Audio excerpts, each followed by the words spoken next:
G'day, I'm Bruce Campbell, neurologist from Melbourne, Australia.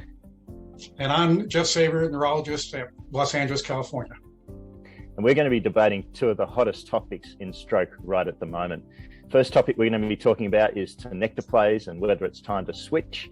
And Jeff, of course, being the maverick that he is going to say that we should, and I'm going to be a maintenance of status quo kind of guy, and so we should stick with alteplase for the time being.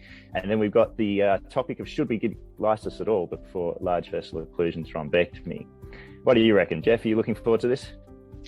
I think it's going to be fun, and everyone should know that even though Bruce and I generally are very similar in our actual outlooks on these topics, we have agreed for the purposes of this session to lay down the peace pipe and pick up the pitchfork and argue our sides with full flair and full evidence and full vitriol.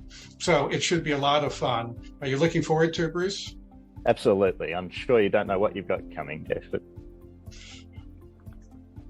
Well, we are looking forward to seeing you all at the World Stroke Congress. Wonderful sessions, wonderful science, and look for very interesting debates.